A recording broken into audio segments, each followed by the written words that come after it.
Ezekiel 42 and 43. Then the man led me northward into the outer court and brought me to the rooms opposite the temple courtyard and opposite the outer wall on the north side. The building whose door faced north was 100 cubits long and 50 cubits wide, both in the section 20 cubits from the inner court and in the section opposite the pavement of the outer court. Gallery faced gallery at the 3 levels. In front of the rooms was an inner passageway 10 cubits wide and 100 cubits long. Their doors were on the north. Now the upper rooms were narrower, for the galleries took more space from them than from the rooms on the lower and middle floors of the building.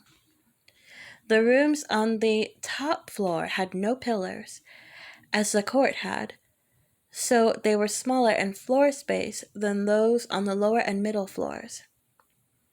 There was an outer wall parallel to the rooms and the outer court, and extended in front of the rooms for 50 cubits, while the row of rooms on the side next to the outer court was 50 cubits long.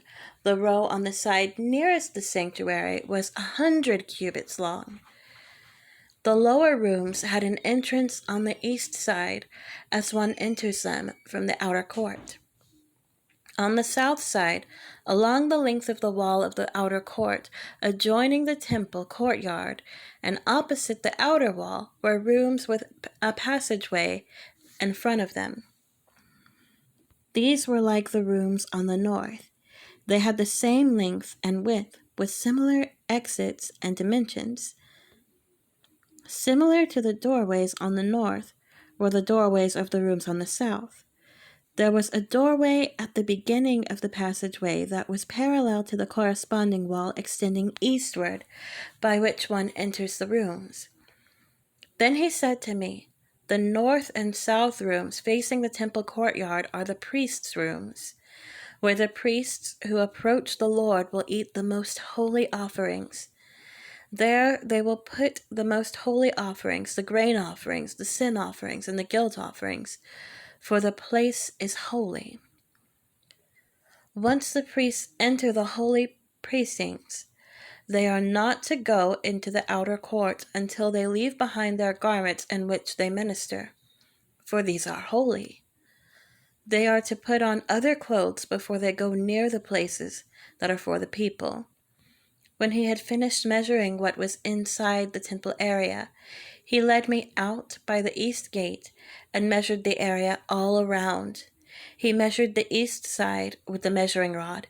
It was 500 cubits. He measured the north side. It was 500 cubits by the measuring rod. He measured the south side. It was 500 cubits by the measuring rod. Then he turned to the west side and measured. It was 500 cubits by the measuring rod. So he measured the area on all 4 sides. It had a wall around it, 500 cubits long and 500 cubits wide, to separate the holy from the common. Ezekiel 43. Then the man brought me to the gate facing east, and I saw the glory of the God of Israel coming from the east.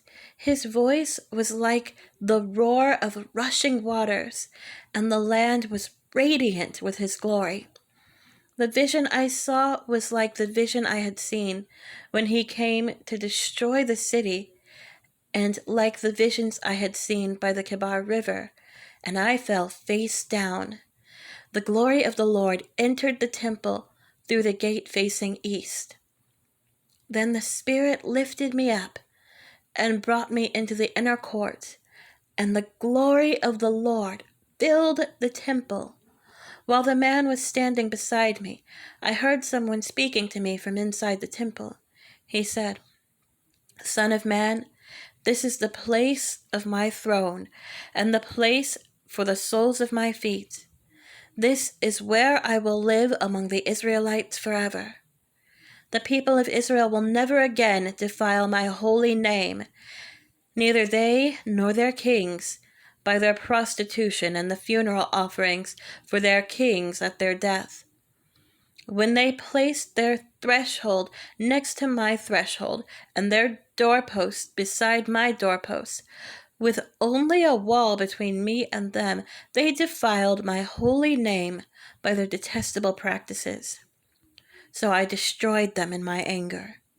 Now let them put away from me their prostitution and the funeral offerings for their kings, and I will live among them forever.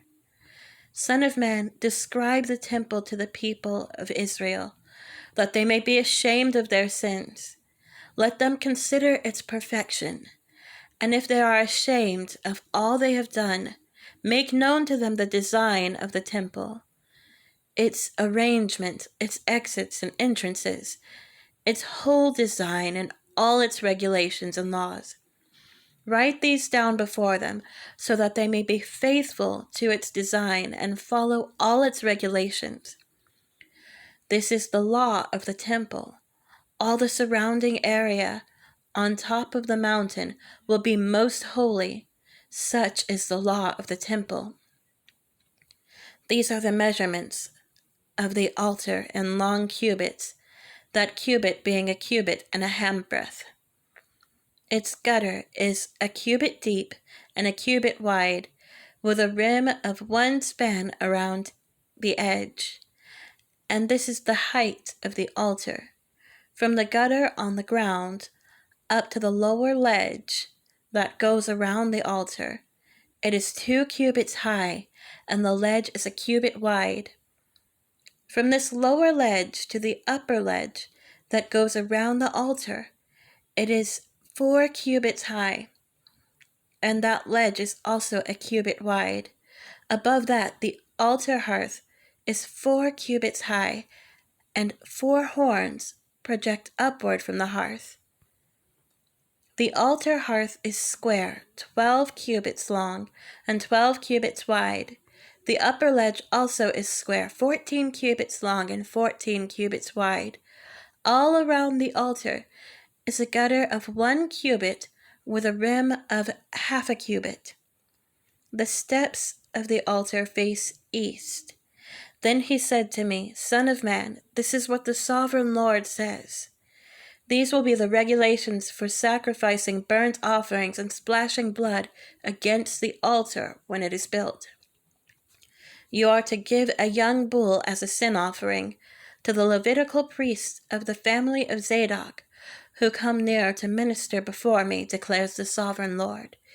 You are to take some of its blood and put it on the 4 horns of the altar and on the 4 corners of the upper ledge and all around the rim, and so purify the altar and make atonement for it.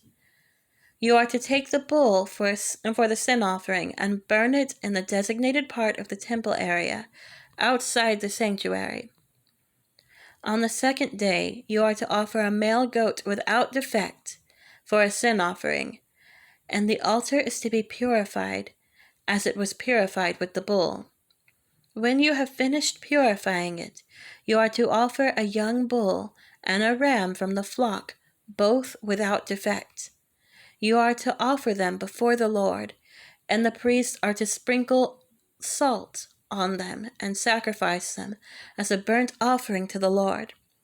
For 7 days you are to provide a male goat daily for a sin offering.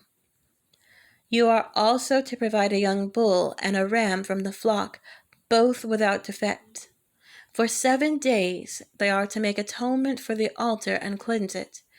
Thus they will dedicate it. At the end of these days, from the 8th day on, the priests are to present your burnt offerings and fellowship offerings on the altar. Then I will accept you, declares the sovereign Lord.